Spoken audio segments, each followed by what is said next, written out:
Good evening. Namaste. I think 22 is a good number to begin with. And we said 8 p.m. And so I think we can start. First, I wish to welcome all of you. And it's good to see all of you here. And I know it may not be such a comfortable time, 8 p.m., and that too on a Friday, where weekend is very waiting in a very enticing manner. So I do understand, the precarity of the time which we have chosen. But then, as I said, once again, I welcome to all of you. And I'm Sangeetha, and it's wonderful to be here with the second episode of Consciousness Conversations. And I have my two friends here today, and we will definitely have a good sharing and, creative transference between us, I'm sure.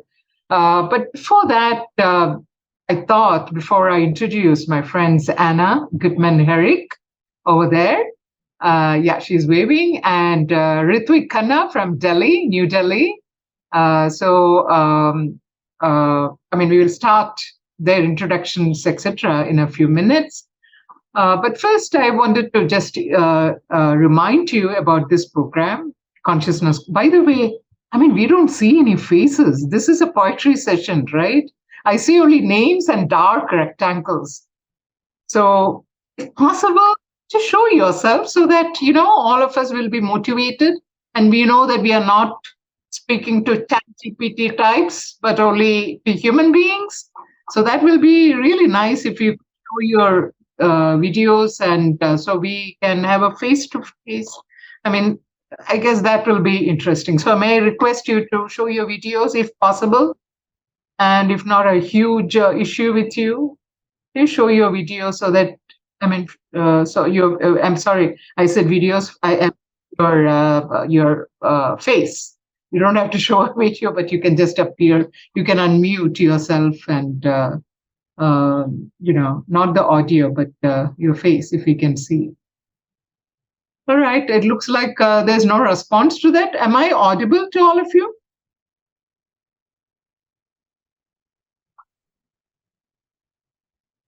Please show yourself if you are there, at least for a second. We know that, whomever is possible, because it's extremely difficult to have a session like this without seeing who the people are there, Of course, names carry a meaning. Names are wonderful. They're profound. But then the human face makes a huge difference, and particularly a session like this on consciousness. So Lenin Joshua, Gautam Ghosh, Salem, Dr. Damodaran, Suganya, Nitin, Sunil, Titi, Sri Ram, Mishti, Arup Jyoti, Madhuri, Rukmani, Mani, Meera Kumar, Sunil Agarwala, Neera, Anchuna, Saundarya, Shiva, Vishwarupa. I hope there is a face behind these names and you are not a representative of ChatGPT or ChatSmith, so that we know you are there. Yeah, thank you very much, because it's very important that we see face to face, because one of the very startling phenomenon that's happening in today's world is that we are becoming faceless. And I don't have to explain further what is the nature of the violence which is happening, as we speak today, innocent children being killed, people being displaced, and identity being lost in very many spaces. So it's extremely important, I think, we become not faceless, but faceful and faithful too to oneself. So it's very important that even an online medium is powerful, sincere, and honest in the values and in the mission which we wish to serve, which is to talk about consciousness. And as we were sharing in the last or the first episode, to us, consciousness means a totality, including the margins, including the edges. So it is not just a whole center, whole. No, It is a whole with the margins intact, and the margins every day becoming more and more inclusive in this whole. So it's extremely important that the idea of consciousness that we are talking about is representative of many kinds of pluralities, many kinds of edges. And by recognizing these edges, we are also allowed and empowered not to fall off the ridge of that edge. Because finally, if we have to take care of ourselves, at least take care of ourselves from falling from the edge, we need to also connect with the center from the edge. So what is our center? People talk about centers and being centered, and also people talking about don't be eccentric, right? There's a lot of center in our language. So what exactly is, what exactly are we talking about? So this is something which we have to jointly perhaps discover, jointly actualize, and jointly experience. Because it depends upon each person what he or she would consider as a center. But to say the least, for us, the center definitely involves a margin. And however the margin expanding, the center involves the margin. The center is not an isolated, alienated pinpoint in the middle, but it is something which is percolating all our beings. And when we talk about something which percolates all our beings, what comes to us? Our mind, art, creativity, sharing without the burden of verbosity and technicalities, intellectual, intellectual methods in which sometimes people have to talk, and including me coming from a different background. But today, I think we are going to focus on perhaps something which is a little more interesting, and that is poetry, music. And through these medium, we are trying to see, is there a poetic self in us? Is there a self in us who would like to narrate our story, another person's story, in a manner which is not perhaps representative of periods, which is PIRIODS, or full stops, semicolons, colons, punctuations, but it can be a narrative whose grammar is decided by the narrator himself or herself or themselves. Depends upon what you want to narrate. So the grammar of the intellectual tradition perhaps will not affect or bother a creative person who uses their colors, their letters, and their faces, perhaps, to portray what they want to portray and share what they want to share. So we are positing consciousness in the context of such a large, free space where we have the freedom, or we exercise the freedom. And not only we exercise the freedom, we discover that we are already free, perhaps, to express this, but it is just that some of the, unseen barriers perhaps are stopping us. So I wanted to contextualize consciousness today and present to you in the format of a narrative. And as I'm talking to you, I'm very conscious of how I'm talking to you, and so that I don't get into any philosophical riddles, any philosophical theories, but perhaps those nouns and those adjectives which embody our being in this world. And when I say being in the world, it doesn't mean that being in perhaps a large abstract world, but being in our individual rooms where we are now, in front of our laptop, tablets, or phone, or even perhaps a telephone, listening to what is happening, perhaps viewing what is happening. And that is why I requested, please show your videos so that we can view each other, and you don't just get the privilege to see us, we also get the privilege to see you. So that is what is going to happen today. And I think we have about 37 people, not a bad number for a Friday, 8 p.m. And I think it's a good number. And that too for poetry. When people sometimes think, oh, poetry, oh, well, that's okay. And I think maybe I'll quit it. No. I think the best way perhaps we can talk about consciousness in today's world, and I mean today's world, because it's not easy to stay in a space which we are living today. It's so difficult to be positive, even for a very positive person. So it's extremely important that we talk about consciousness in modalities, in formats which perhaps we are not used to in reading textbooks, or perhaps being burdened by the intellectual tools which we otherwise use, but perhaps a soulful, a mindful, and perhaps a more embodied manner of sharing. Because finally, sharing is something which you can easily relate to another person. And that is the beauty of poetry, music, and art, that you don't need a commentary and interpreter to understand and explain. And it is momentous. It may not be momentary, but it happens just like that. And it can take you to a different stage and state of your life. So with that, I think I will start with my introduction. But let me once again welcome all of you for being here in this second episode of Consciousness Conversations, which is very different today. And I'm extremely happy to have my two friends here. And I'm very grateful to them for being there. And of course, Ritvick, Khanna share the same time zone as mine. But my good friend, Anna Goodman, Herrick, she is from a different time zone. So we respect that. And we thank her once again for being there.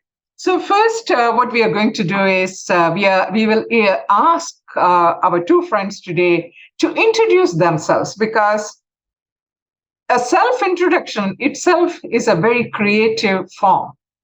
It's not like just introducing in terms of a CV or a resume, but your way of introducing itself is a very interesting form of sharing. So to begin with that kind of an introduction, may I now request Anna to talk about yourself a little bit.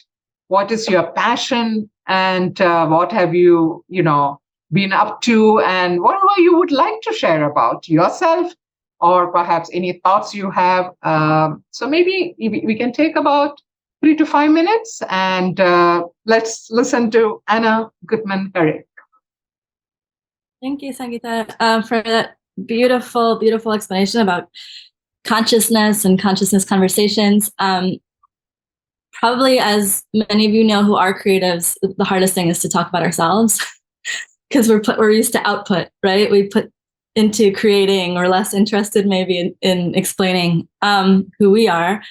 But it's a lovely opportunity to start to think about how do we think of ourselves and others. So I'm a writer. My name is Anna Goodman Herrick. I'm a poet and an artist.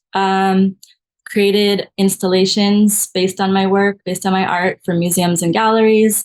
And I perform and read poetry. I'm based in the US. I'm in Los Angeles. And what else to say? I have a book coming out called A Speaker is a Wilderness. Poems on the sacred path from broken to whole. And that probably best explains everything that I do, which is, if I had to condense everything, it's that path from broken to whole. And I would say towards, because the reality is we're already whole, but the path is remembering. So often, and that path can be circuitous, right? We don't always start from beginning to end in a perfect way. It's sort of a circle or a spiral where you forget who you are for a minute and hopefully you remember again. And we just keep reminding each other and ourselves of our own wholeness and each other's wholeness.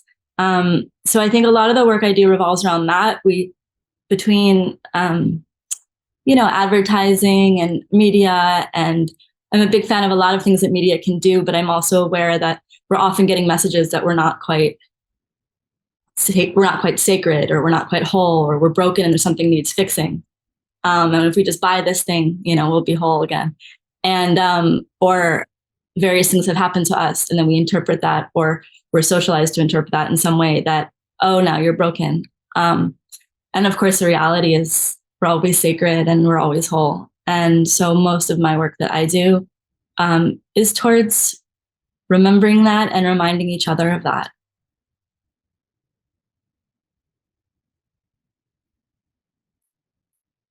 Thanks. Okay. Thank you. Thank you, Anna.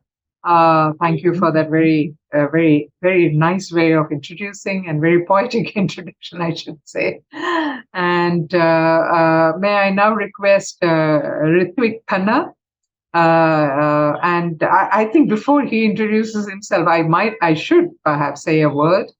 It's very important that we have our ears open for people of all age groups. And even if we are talking about consciousness, which may be too serious.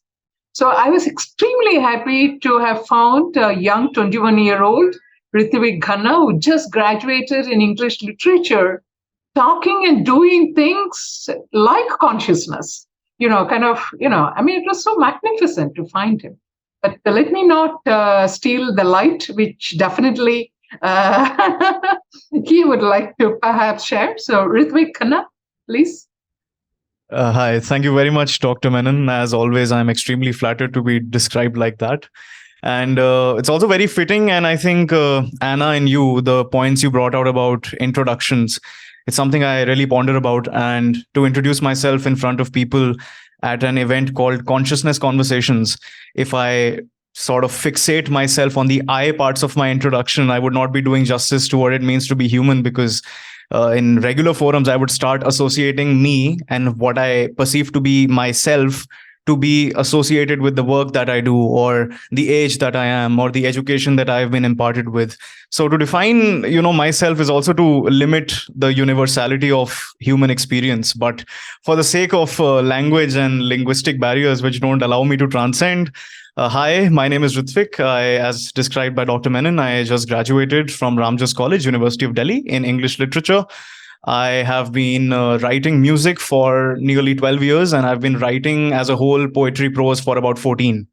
So I started writing at a fairly young age. I realized that expression is something that gives me meaning, and that naturally led me to experience all different kinds of ways I could write and express as best as I could, even if my thoughts at the time, and I would argue still today, aren't as formulated as everybody else here. But I started writing on Wattpad, self-published a book when I was about 11 years old, got my first song out when I was 12, have been writing extensively on forums and blogs. And one thing that I've come to realize is, for me, the experience of being human, despite, as Jacques Lacan once said, to be human is to fundamentally broken. So for me, I feel like the navigation of human experience and its brokenness is best explored, in my experience, through art. The art form I most associate myself with, regardless of the mediality, whether it's poetry or rap music or prose, I find it to be the stream of consciousness style and a confessional style. Great poets like Sylvia Plath might come to your head when we think about poetry like that. And I think to be able to navigate and bring to light the darkest and the beauty within that darkness, the aspects of human experience in relation to that, that's something that makes art a very fundamental thing in living day-to-day life. If some of you have watched that movie with Robin Williams, I think it's called Dead Poets Society, there's a quote which says, medicine, law, these are great pursuits, but without art, life is fundamentally meaningless. So that's something that has resonated with me and something that I try to imbibe. But it's very wonderful to engage myself with such a brilliant audience, and I'm honored to be here. And I would like to thank and acknowledge Dr. Menon's transcendental opportunities that keep flowing to me. And it's a great pleasure to be joined by Anna. To know of her work has been very nice. And of course, I aspire to join you in LA someday. So I hope we meet when we have to. And thank you very much, Ritvick, for that very modest introduction. And as you said, introductions themselves are, very interesting entities. It can be very classical in the sense of my name is dash, dash, dash. But then it can also be, as you said, without that I at all. So can we have an introduction without the I at all?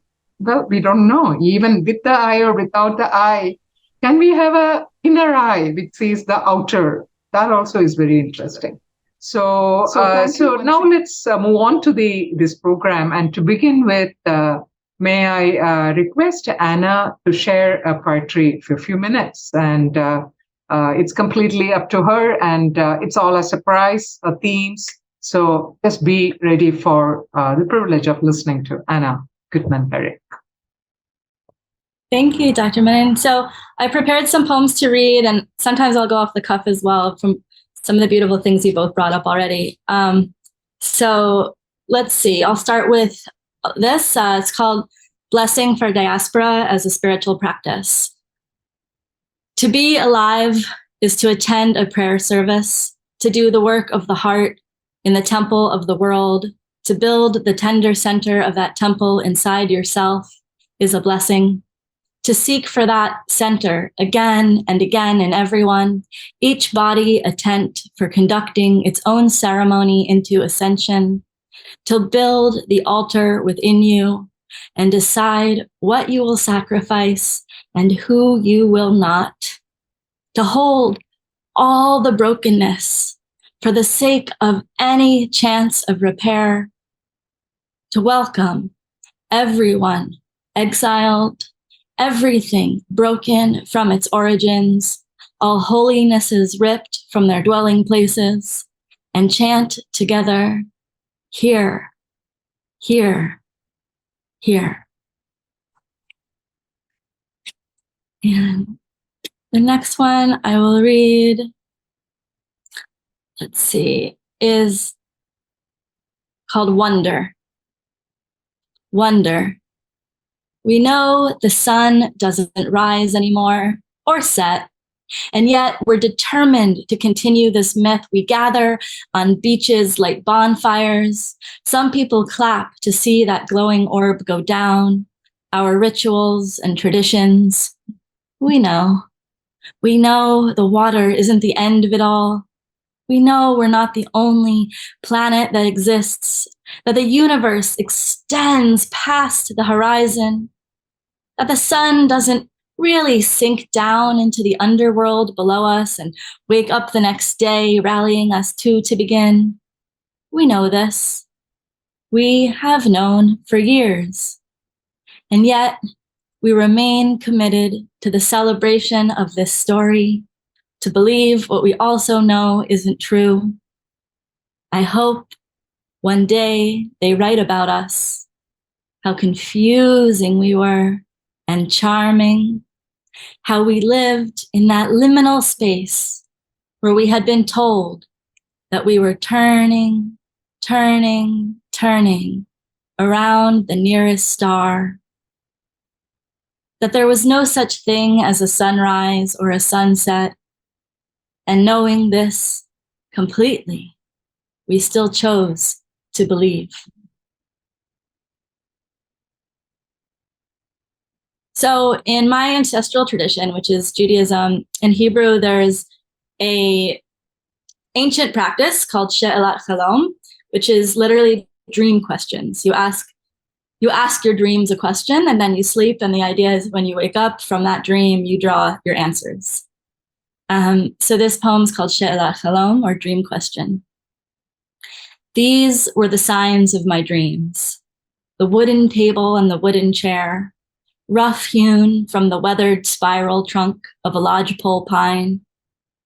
3 grains of rice, 3 grains of grace, the voice was saying. The burlap sack in which to carry them, that coarse body, the bumpy life. Outrage, a hot coal in the chest in which to burn or boil the harvested seed. All of it comes down to these. They are 3 grains of rice, sustenance, 3 grains of grace, enough, enough.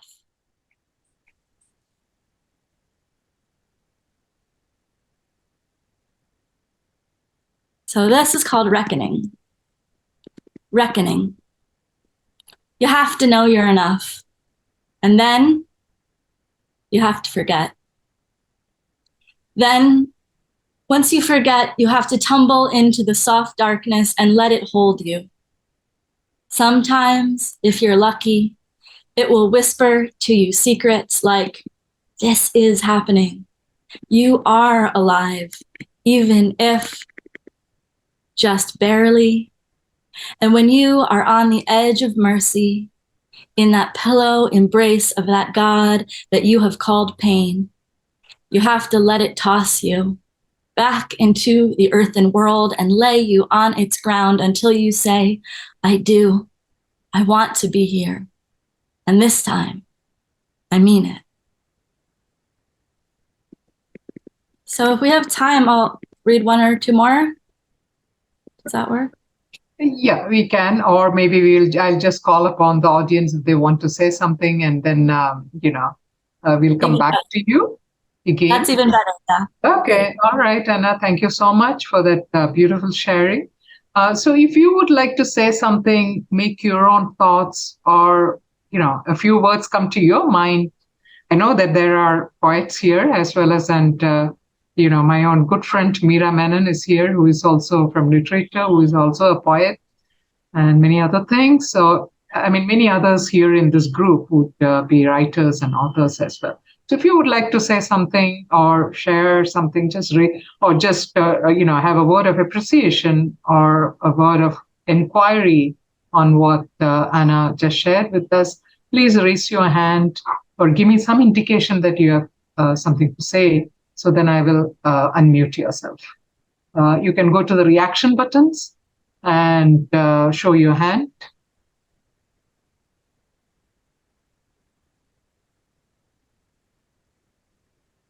Okay. Tidhi Bhatnagar, Professor Tidhi Bhatnagar is from New Delhi, Hopi Jindal University, and she is an expert in positive psychology, and her PhD work itself is on well-being. Yes, Tidhi. Thank you, ma'am. Thank you, Anna, for those beautiful poems. And I think what was most beautiful was that every sentiment connects you to you. And I think when you look deep within, and it's all there. So it's all about going inside, revisiting yourself, picking up upon your convictions. And so it's very profound, very deep. And I love the poems. So thank you for that. Thank you so much. Really appreciate that. Thank you. Anybody else would like to say anything at this point? Just give me a signal if you want to say something. It can be just a word. It can be 2 words. It can be 3 words. Or, of course, silence is a very good way of communicating as well, but it may take... Meera, did you raise your hand? Okay. Silence is also a good way, but then we prefer a few words this evening since our time is limited. Yes, Menon. Menon is someone whom I know quite well, actually. And we worked together on a PhD thesis, which looks at faith healing traditions, and that too the Mantravada traditions from Kerala. And her own background is psychology, culture studies, English literature, and music as well. So, Meera, over to you. Thank you very much, ma'am, and good evening, everybody. And Anna, such beautiful poems, and I think it is a privilege to listen to poetry from the poet's mouth itself. It's not just what you read, but the words sort of get a different meaning when the poet recites it. Like all that talk about the author being dead, and all those theories about the death of the author, and yet to listen to the poem from the author herself is not just a privilege, but also it is an emotion, I feel, because you can really connect to the person who has written. And I remember Sangeetha ma'am once saying that, the book is not the book because of who you are when you read it. And it always, always resonates with me. Whenever I open a book, I just remember it. So, so what I wanted to say is, it is a privilege to listen to both of you poets here today, and such beautiful poems. It goes without saying. And thank you for sharing them with us, and a wonderful evening to all of you. Thank you. So. Yes. Anna, you wanted to say something? I'm sorry, did I interrupt you? No, maybe before, thank you both, everything, really beautiful. I think what Tithi was saying, I just wanted to echo a little about how we have all the answers within ourselves, or that was my takeaway of what Tithi, what you were saying, is often when we hear poetry, I've had people after say like, oh, that was so inspiring. And now, I know what to do, which is beautiful, but sometimes people don't realize that we all have that available to us. And so much of what I write will sound outward, like, here's the idea of how to solve what you're going through. But the reality is I'm writing it to myself. And then what I've learned from that is that we all have so many ways that we can answer our own questions and then share that with each other and with the world, and something we all can benefit from, that everyone in this group has something important to share. And that when we start to answer our own questions, we all learn something beautiful from that. Yes, absolutely. May I request Madhuri, and may I request to introduce yourself? Can you? Yeah. Hello, ma'am. And my name is already there, so I'm Madhuri. And really, I don't know what to say when people ask me to introduce. I prefer whatever connection we have now, that itself is my introduction. Absolutely. I like that. So I loved the inclusiveness in the poems of Anna, and which was very nice, the consciousness about the presence of others. So some people noticed that it was centered because she was bringing everything. She was seeing the temple within her, temple where everyone is there. So I really like that the consciousness of the presence of others, not only the people, but also then going beyond in the next one, that the universe, and beyond that the unlimited space in which we exist. So that was very, very spiritual. That is what it was, in all your creations that you recited here. So I felt good.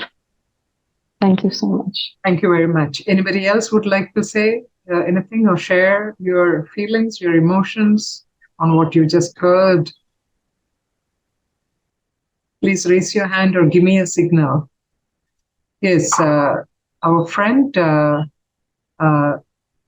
Sriram, whom I have met once in Trivandrum, but may I ask Sriram to introduce yourself first so that you can do a better job than me trying to do it. Yes, Sriram, please introduce Thank you, ma'am. Thank you, ma'am. And I'm glad to know that you remember Of course, me. I do remember. Of course. Okay, so to this audience, I must say that I'm a research scholar in philosophy. That's all. So I don't know whether I'm deviating the talk that is happening here. But when I listened to the poems, it was broken in between due to some technical issues, I think. But what got to me clearly was that second poem, I think, which talked about being known about the reality. We still wish to believe the myths. So actually, this is something that I was pondering about since few years, because when we get a lot of information about all things that is happening around us, still we can't just live by that, and we need some sort of imagination or some sort of belief. So it's not easy when your brain has some sort of information and you can't live with that. You can't live with that. That's the best thing that I should say. So always there is such a sort of confusion happening, maybe because the stream is philosophy. and I have read more of Indian philosophy, where it says that this world and everything is illusion. But there is some sort of beauty in that illusion. That's what I was coming to say. You can't just ignore that illusion, but that world or that other people, etc., which comes or which come under illusion has its own beauty. So we still admire that beauty, and we are living through that. I was stuck upon that lines, and my thoughts went in that way. Maybe that's also something happening in these consciousness conversations, because we actually get attracted to what we are thinking at this moment. So that's what I just wanted to share. Thank you, ma'am. Thank you. Yeah, what is interesting is, Sriram, when we start chasing the illusory becomes real. And when we start chasing the real becomes illusory. So where do you think the illusory starts and the real stops, or the real starts and the illusory ends? So the whole binary of what is illusory and what is real itself is something which we have to examine, because we are talking about pluralities, different kinds of perhaps realities, So anyway, that was a side philosophical little reply to Sriram. If I remember, he's a mathematician and, struggling, I think, to bring in all these mathematical ideas which he has in his head, and also philosophy which he shared. Anybody else would like to say something? Otherwise, now I will request Anna to perhaps maybe a few more minutes, let's say about 5 minutes to 6 minutes or so, or whatever you require to share your work. Okay, thank you. Thank you, everyone. Let's see, look at the time. Okay, 8:09. So this is called Love Letter to My Worries from Inside This Body. And it actually began as an answer to things I was concerned about, but turned into a poem. Love letter to my worries from inside this body. I want to tell you about the waves and the sunlight, how the wind sounds like the ocean in the desert, how all things return in new forms, the broken bottle as soft, translucent gems. I want to promise you that all the garbage you toss will find its way back to someone. And you can experience the sun set in the east on an island. Sometimes it's worth the solitude. Other times you'll find nearby islands and learn alone is a word that shapeshifts. We can come home to ourselves and belong. And the meaning of ourselves stretches and contracts, holds as many and as few people as we can, and can swell and break, ebb and breathe. I want you to remember we belong to each other and to the ocean, and to the ocean that dwells inside us. We, too, are the universe, expanding in love, embracing so much grief and joy. And let's see, the next. Had an idea for one, but I'm going to skip that. So again, this is from my ancestral tradition, this idea called the segula, which can mean a lot of things, but in Jewish mysticism, it refers to sort of a protection, whether it's an actual thing people wear, believing it to protect them, or something they say, or, it's a protection. So this is called segula for the aftermath. I inscribed inside my amulet body. I recited it at home and on my way, when I laid down and when I got up.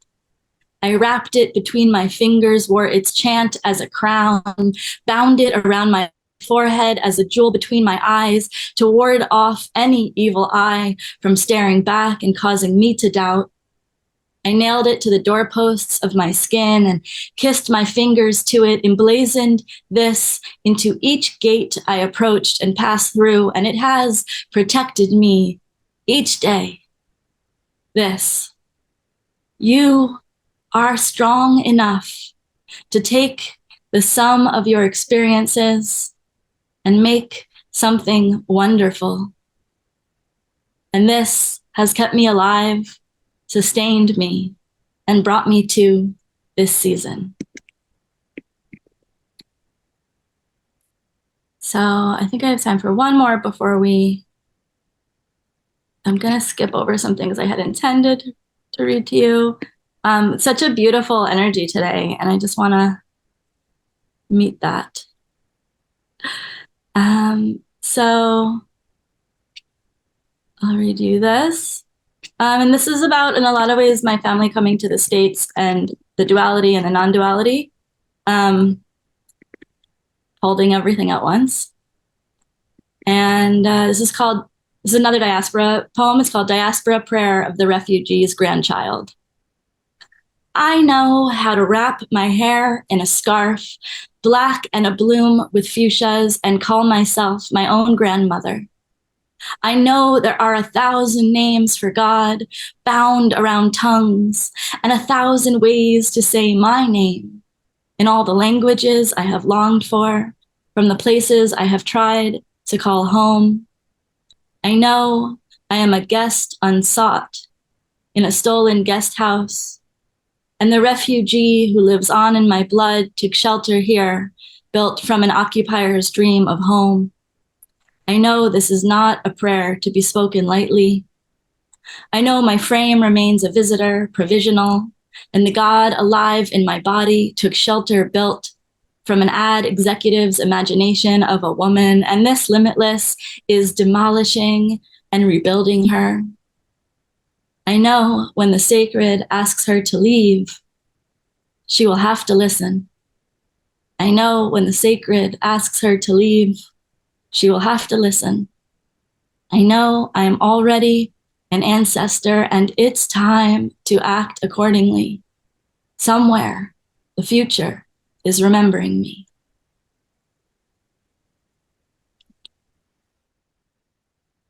Thank you so much, Anna. And I think that was really moving. So I don't know whether anyone wants to say something at this point. Meera is sending some love for you for this work. And I think Didi also, I saw, sending some love earlier. Anybody else? I know that Shrivi Kalyan is here, who is herself a poet. But are you writing your poetry in silence? Or is your silence being a poetry now? Shrivi Kalyan. I'm sorry for, just calling out names. But Shrivi is a good friend of ours. And so Shrivi, in case we can see you, that will be great. So that's Shrivi. Please introduce yourself, Shrivi, a little bit. I'll just say one line that she's a good friend of mine. And she's a dancer, musician, poet, artist. And she is teaching at Srishti School of Art, Design and Technology, which is one of the top design schools in India. But more than that, I have seen that Shrivi brings in different phases of your mind in such a simple, easy manner. And I don't know how she does that kind of an amalgamation. Shrivi. Thank you, Sangeetha. I don't think I need to introduce myself at all after that. But thanks again for this very, very, I think, I'm always moved by how you think about me. For me, I think both with, all the poems were very moving, but the last one on looking at yourself as the ancestor and at the same time living through the trauma of a sense of belongingness that's not there. That I think was very, very moving for me. And that sense of displacedness, I feel like all of us go through in some way with this very, very fast changing world, that even when we are in lands where we are supposed to belong, we do not feel that belonging. And the pace at which our sense of self has to shift seems to be really like almost a violent shift for me many times. And I felt deeply moved just listening to the way, Anna, that you've woven time periods and the sense of you calling yourself your grandmother. It's very, very visceral in the way that that feeling comes across. And I just wanted to share that. And I think with both, even though like I haven't listened to Ritvick's poems yet, the way he introduced and spoke initially and what Anna has been putting out.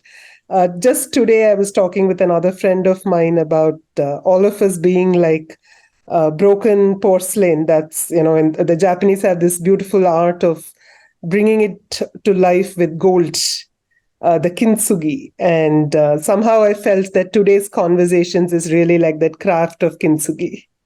So, yeah, thank you.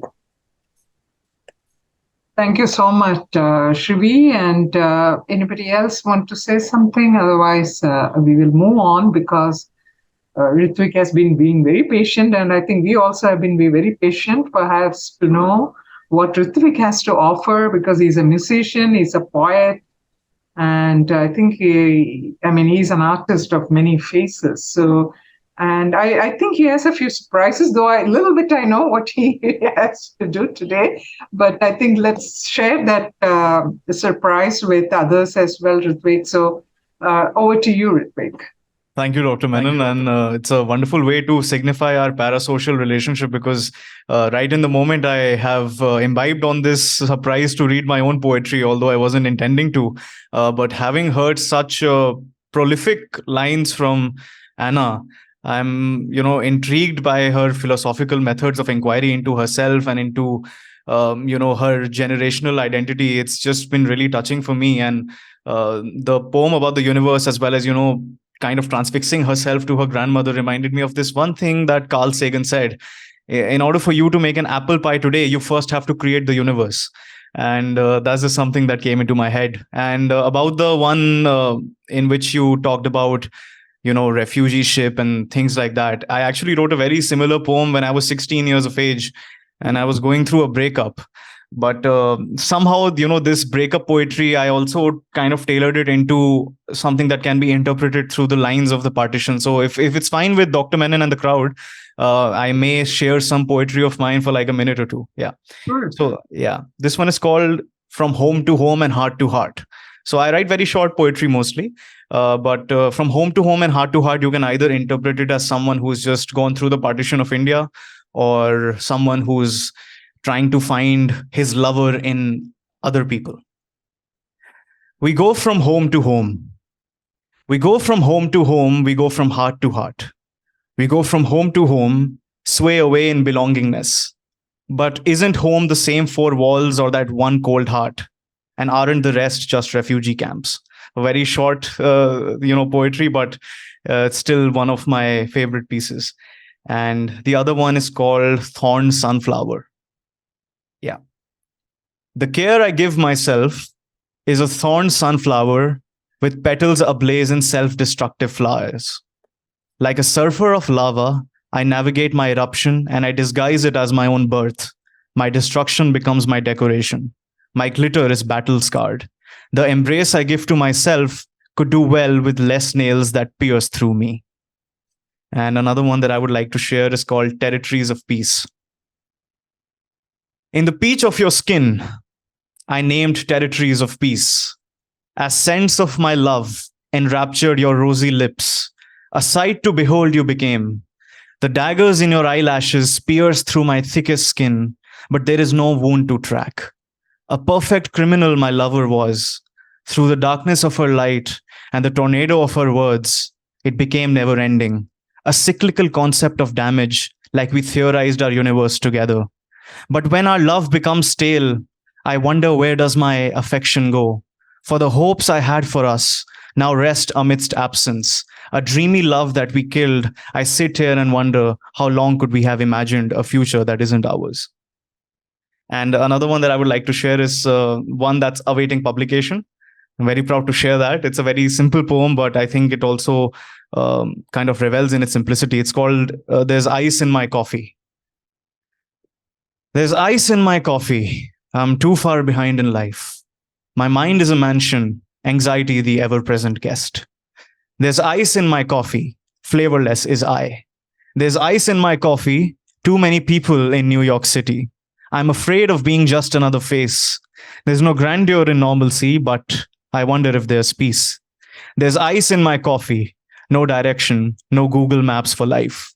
There's ice in my coffee, will anything ever change? There's water in my coffee, I'm too far behind in my life. So this is basically, evoking the imagery of ice, and I'm kind of just stuck in my head watching time pass by. I'm wondering if there's some sort of direction, some Google Maps which could tell me the right way to go. But in the midst of that, I'm not noticing time pass. Life is actually moving, but what's keeping me fixed to the same state is my own prison that I've built inside my head. So thank you very much for listening to that. Now I will start with what I intended to share with you. So aside from poetry, I also do rap music. I'm not sure if anyone here listens to that art form, but I interpret rap music to be rhythm and poetry. And my love for poetry is what got me introduced and hooked to rap music. So I just wrote a very simple stream of consciousness style song. It's about 1 minute long, just for the purpose of kind of acquainting you to an art form that you may not have been exploring much. Yeah. So I would like to introduce rap music to you as postmodern poetry, kind of watered down version of the eloquence that poetry has, traditionally resembled. So I'll just try to, bring this art form into your range of motion. Yeah. Is the audio fine? Because I just switched microphones. There's no way for me to know. Yeah, it's okay. Yeah, the earlier was a little louder, but this is fine as well. And you can hear the instrumental in the background? Okay. Is that faint? Yeah, now we can hear. You can.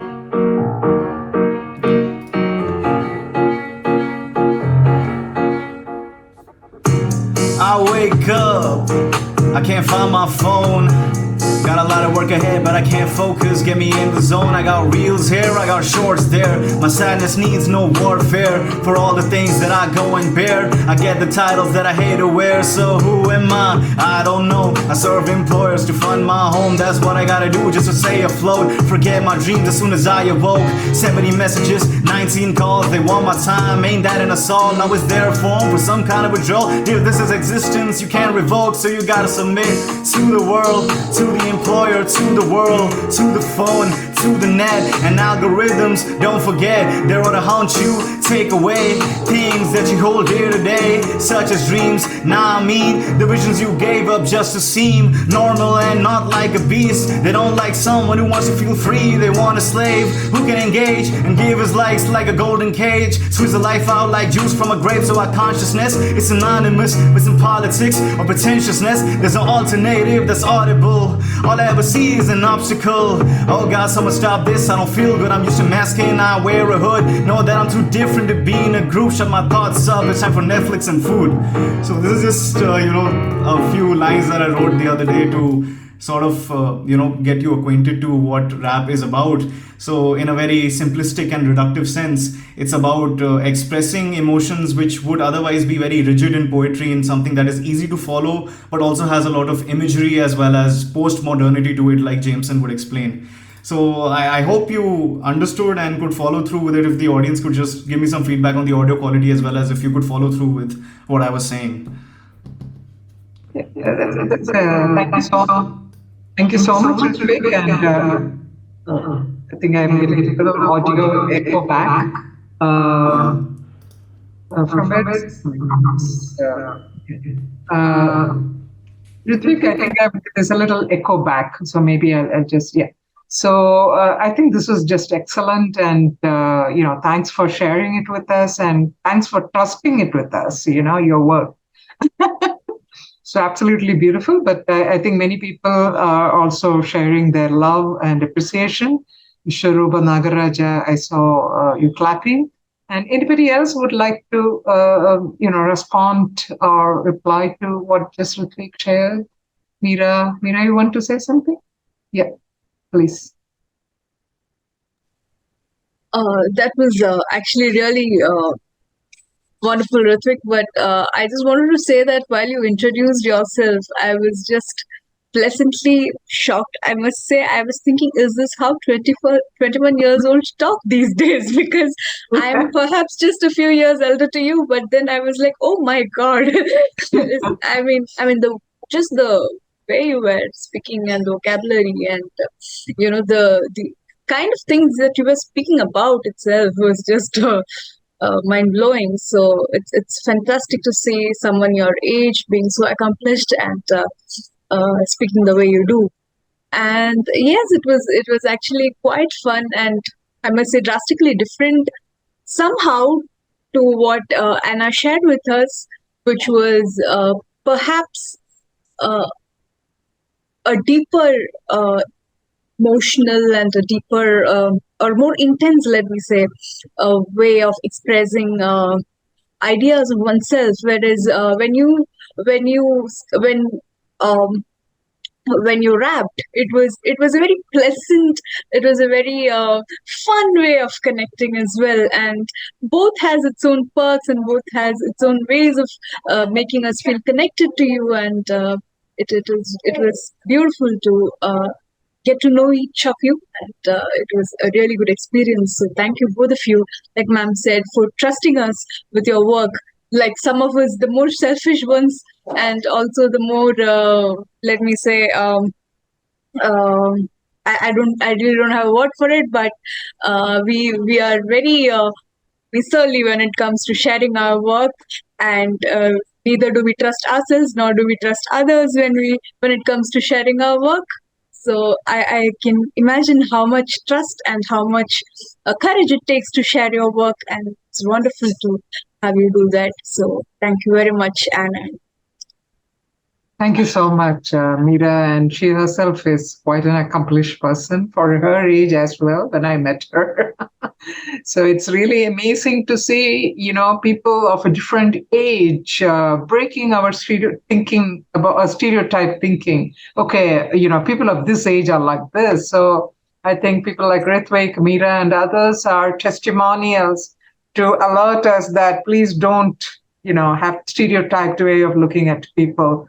They can be very surprising, and so it's a very pleasant surprise. I completely agree with Meera's words that Ritvick really surprises us with his philosophical thinking, and he kind of, in a modest way, uses words which could be looking like superficial, but I think most of the time when you use words which are apparent, which are more of mundane, so-called mundane or worldly or Netflix genre, I think that is where really the philosophy is hidden. That philosophy is something which is very exciting as well, because it is hidden. So you have to really, there is the curiosity in you to find it. So, that's what I experienced from Ritvick, and really great. I will ask two people because they're raised, and one is Rukmani Mani, if I saw her hand, and then Tidhi Bhatnagar. Rukmani Mani, I don't know if she was trying to raise her hand a couple of times. If she's still here, Rukmani Mani, yeah. So I will, so you can just unmute yourself and, please introduce yourself. Yeah, I'm Rukmani and I'm working Guide Fellows.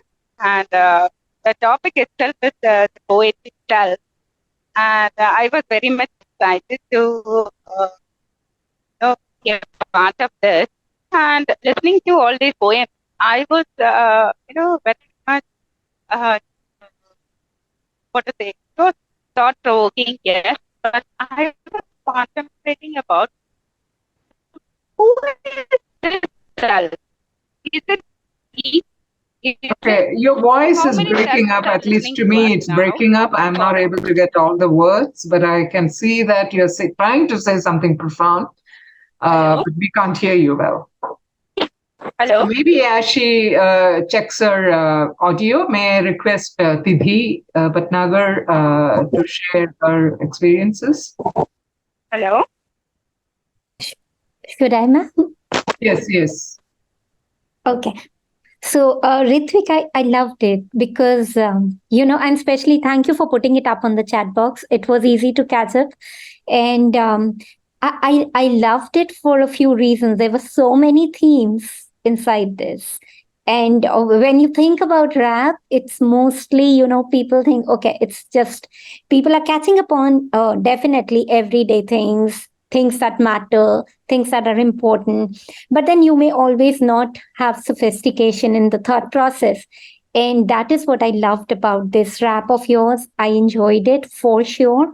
But I think that is also where, your use of raising that consciousness and in a very difficult manner, I have learned it from my own experiences that you cannot connect with people till you talk their language. So, many a times we professors think that why are students not connecting with us? But then probably you'll have to speak their language. And I think you had that in your rap. So it was that language, but then, of course, raising more pertinent questions, important questions, and asking some hard hitting questions as well. And I feel that is where I can also see a connection between your work and Anna's work, because you begin in this manner where everyday life actually inspires you to go think, look at things that matter, deeper questions, purpose, finding your purpose, meaning in life, who you are, why are you on this earth, who you are not. And then that probably takes you inwards. So many people, they say that it's about going inwards, but then it's not so easy to go inwards for everybody. It's a journey. I feel it's a journey, and that is what I loved about the two presentations that have happened today.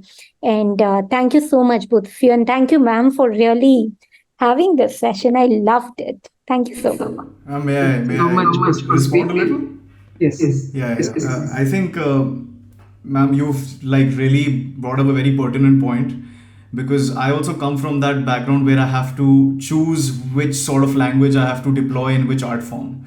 Now, I play a lot of roles and wear many hats. So, on one hand, I'm writing research papers where I'm very succinct to the point, where I'm engaging in Foucauldian discourse. On the other hand, I'm talking to people which are, very elder to me, where I have to use extremely sophisticated language like I'm doing right now.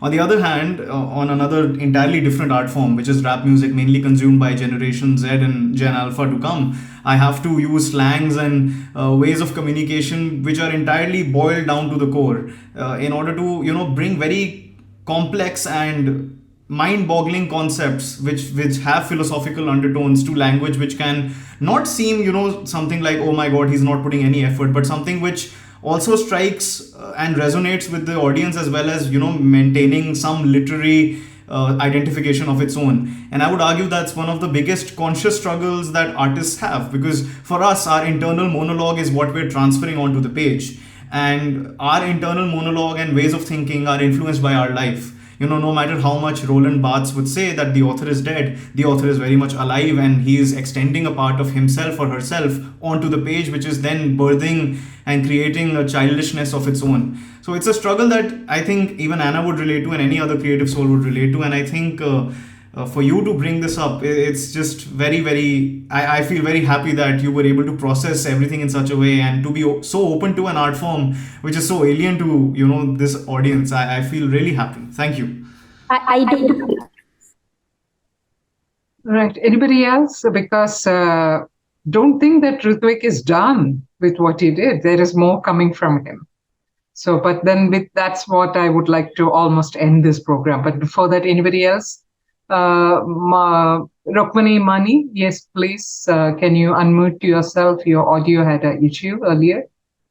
And maybe let's be brief because it's already past 9. Yeah, can you please say what, Rukmini Mani, are you there? Yes, I am there. Am I audible now? Hello? Am I audible? Yes, please go ahead. Yeah, but the title itself is The Poetic Self. So I was wondering, which self is it? Which self is reciting the poem? Which self is writing the poem? And how many selves are here? For example, I can see that there are 30 participants here. So how many selves are there? And talking about the self, when we in one of the poem, I heard that it's a fragmentation, and again in the fragmentation there is a wholesomeness and the connectivity. So when I look into Ritvick's poem, what I understand, being a youngster, he is talking about postmodernism. That's what he said. So I was thinking, is the self relating to the period of time? Is the self, is consciousness something related to time? And when Keats says truth is beauty and a thing of beauty is joy forever, then which self is talking about? So is when Roland Barthes says the author is dead, is he trying to is he trying to open us another door by telling, are we the identity that I am Rukmini who is writing the poem or who is writing a narrative? Who is I here? So I think that the youngsters need to look into this. I think Roland Barthes is trying to open a new door we may for have us. to move on, Dr. Rukmani. So can we, because the time is... Yes. Yeah. So, no, I just wanted to, before perhaps Ritvick would have an answer, the questions come when we don't have answers, or we'd like to create answers. When we stop our efforts to create answers, there are no questions. So which self, what time, where, all this comes when we are not creative. At the creative moment, there is no which, what, and where. There's only that, there's that golden being. I mean, I'm just remembering one of these earlier old Upanishads, Ishavasya Upanishad. It talks about the golden being, So I just wanted to philosophically respond. I don't know Rukmani Mani, and nor do I know her background, but I think it's important that we distinguish our intellectual theorizations of being in a particular spatio-temporal framework and the sheer beauty which comes of creative joy, where time and space are absolutely insignifiers. Ritvick, you wanted to say something like this? I don't have much to say, but I would like to bring in Friedrich Jameson. He's a very prominent figure in cultural studies, and he defined postmodernism to be not of a signification of time frame, but certain characteristics that are imbibed. So even work that predates the 1800s could be interpreted as postmodern. But I do think the kind of geographical and linguistic environment that you were brought up in severely influences your voice. And by extension of that, your creativity is also tampered with, and one cannot create an identity which is totally separate. I might write like Dostoevsky, but that doesn't mean that I end up becoming an impoverished man in St. Petersburg. So there's always that bridge to, cross for an artist, and I would argue that's a very huge creative challenge. Yeah, absolutely. Okay, anybody else want to say something? Otherwise, we are going to conclude this with perhaps, something which is more befitting than my own words in voice. Anybody else? Because I don't want anyone. I know a few people. I almost feeling like calling them up. And pardon me, Dr. Sunil Agarwala, for calling you up. But then I see your picture there. He's a psychiatrist from New York, and someone whom I know. So Dr. Sunil, are you there? At least can we hear your voice? Did you enjoy what was happening? Sunil, can I ask you to unmute, and if you want to, yeah. Hi, yes, thank you so much. What a really wonderful grouping of people, and I apologize. I'm in New York, so this is during my work day, and so it's difficult for me to join fully. But I'm glad that I was able to join, for both of these sessions, and to both of the contributors. Just really profound, very touching. Ritvick, I know it seems like you have multiple careers ahead of you. As a musician also, I really, I was touched deeply by your ability to bring words, meaning, affect, rhythm all together in kind of this comprehensive way. I'd love to add a hook for you sometime for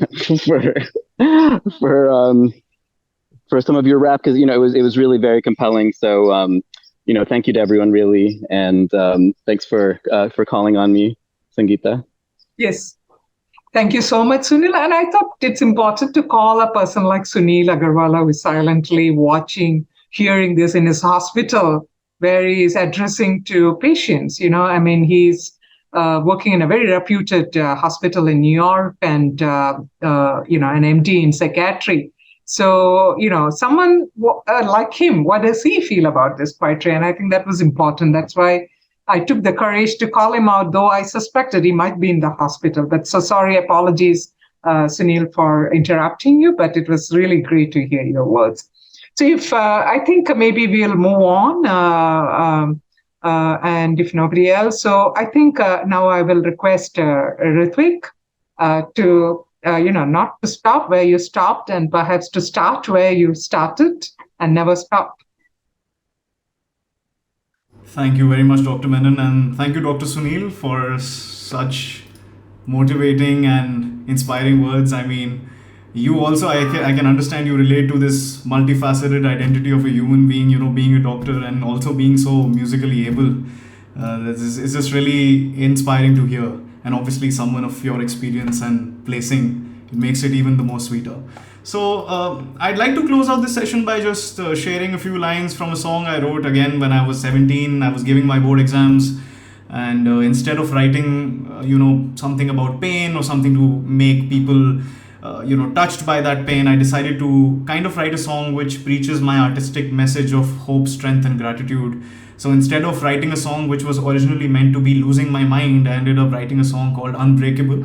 And I'm at the risk of sounding primordially narcissistic, it has given me the strength I need in various stages of my life to bear what is in front of me. So I'd just like to share that with you. It's called Unbreakable. Accusations, that's just something beyond me. Yes. I woke up today, fixed my eyes to the sun. Told me I got this, I'm going to become what I wish to be. That's who I'm bound to be. No matter who's around, that doesn't really matter, you see. But there's an obstacle, society's a prison. All those who doubt me, trying to cloud my vision, but all that's forgiven. To hell with these predictions, and I'm on a mission. I'll make it, that's written. It'd be my decision to chase my ambitions. And anybody questioning, I make them omissions. I'm working hard, I'm giving back with regard, and all that's trying to pull me down, I'll let those dogs to bark. But all that's in the past, I'm trying to make something out of myself. Swear to God, I'll do whatever I have to. I'll turn stars blue, and you could tell me that's impossible. Well, that is what I plan to do. They try to get me down, but I rose up. And when they thought I gave up, that's when I showed up. If you thought my strength was just passable, little did you know, man, I'm unbreakable. They try to get me down, but I rose up. And when they thought I gave up, that's when I showed up. If there's something you can find relatable, I hope you say it with me. We're unbreakable. They try to get me down, but I rose up. And when they thought I gave up, that's when I showed up. If you thought my passable, little did you know, man, I'm unbreakable. You really thought you could change me? Call me an optic in my eyes, that doesn't faze me. No matter what, I'll always stay confident, even if I cannot confide in a confidence. So okay, that's enough of this. Thank you to my listeners, all the love and all the time. You got me feeling so divine. So here is my message for y'all. You gotta be a winner even when it's winter in the seasons of life. And here's a piece of advice: no matter what happens, there's always reasons to life. So you have to live up and stand tall. To all the people throwing it, I'd say leave them all. And here's a secret: this is how it's meant to be. When you're hurting, it's just motivation for all the gifts that you redeem. If you get something less, man, I hope you don't accept it. Don't settle for anything, just your dreams, nothing accepted. Listen up, you got the world in your hands. It's only if you got the pearls in your lenses. So you have to keep your head up even when you're done and fed up. Trust that everything will happen, man, never let up your effort. The struggle will birth you, a better you, a new you. You'll have to introduce yourself to people who knew you. And if they say you change, just tell them that it's evolution. The sky ain't the limit, nothing's fixed, ain't no constitution welcome to the magic. Self-love is what we call it. Stay humble about the things you're gonna accomplish. Acknowledge all the pain you got. Walk in your lane though. Gotta get through rain if we gotta see the rainbow. And just to let you know, I hope you know I'm here. And wherever you are, you should know I've been there. Leave everything else. Just keep up the grind. People only throw rocks at the things that shine. Man, they're jealous of the fact they could never be you. You gotta keep your head high till you just stay true. You're a star from this universe. Let your spirit free. If you get what I mean, come on, sing with me. They try to get me down, but I rose up. And when they thought I gave up, that's when I showed up. If you thought my strength was just passable, little did you know, man, I'm unbreakable. They try to get me down, but I rose up. And when they thought I gave up, that's when I showed up. If there's something you can find relatable, I hope you say it with me. We're unbreakable. Thank you very much. I mean, I really want to say, I mean, this is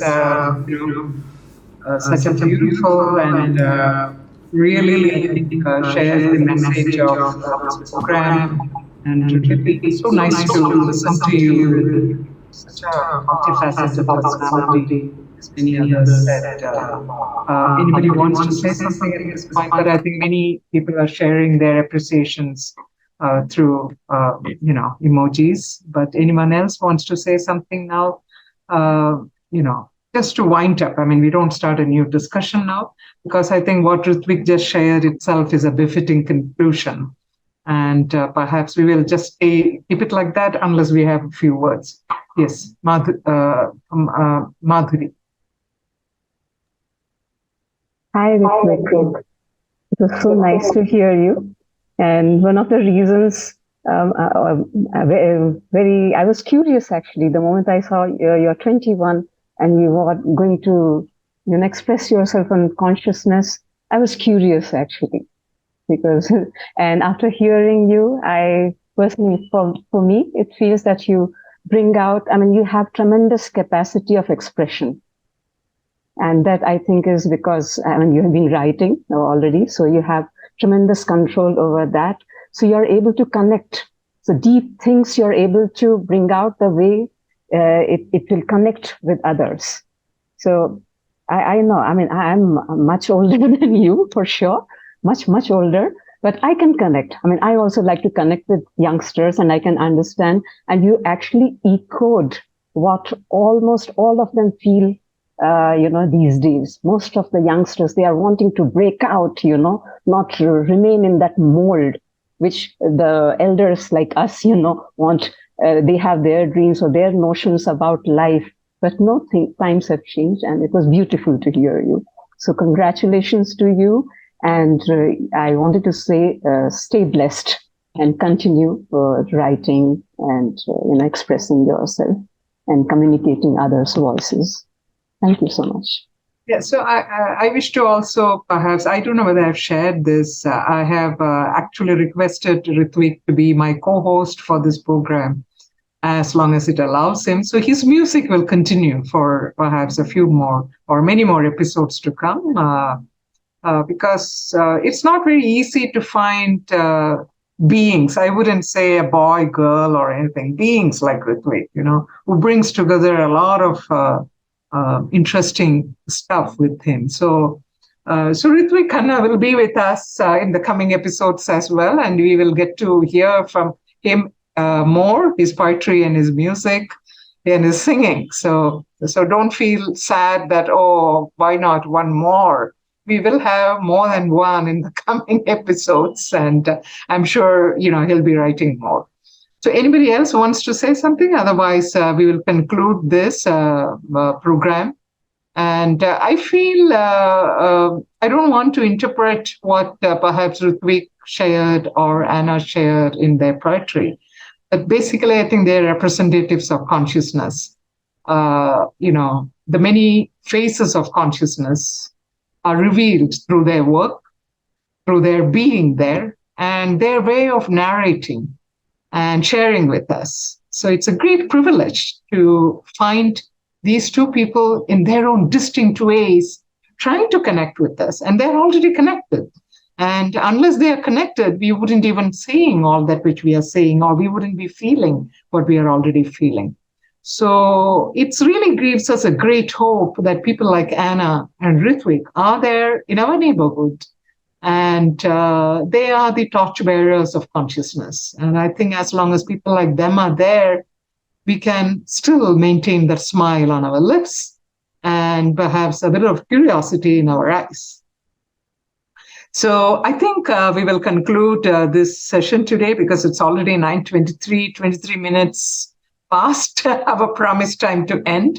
But what a pleasure to all of you here and all of those people who contributed to this program, because I don't know anyone except for one or two people whom I called out.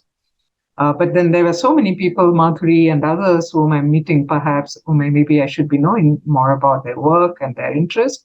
But thank you so much, all of you, for sharing, because without you there, these expressions won't get their glittering glows.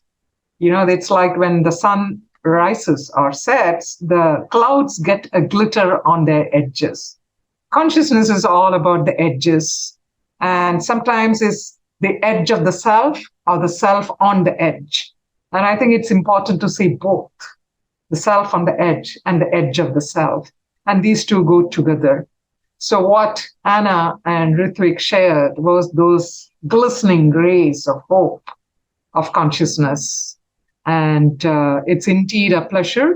And we are grateful to Ritvick as well as Anna for being there, for sharing your work, sharing your poetry, and more than sharing your poetry and music, for sharing yourself. Because a poet doesn't share poetry. A poet shares himself or herself or themselves, right? So for sharing yourself. So that indeed is of so much of nature of love, compassion, empathy, to share oneself. So thank you for showing us the path. And we would definitely try to follow perhaps some of those glistenings which you showed us, and perhaps those can be the trailblazers. So keep consciousness in your mind and keep mind in your consciousness, because that's going to be the exciting ways. And it has been indeed a beautiful night here from Bangalore, for me personally as well. And I don't know, at least Anna is from a different time zone, and Sunil is from a different time zone. And I don't know, maybe others also, some others also.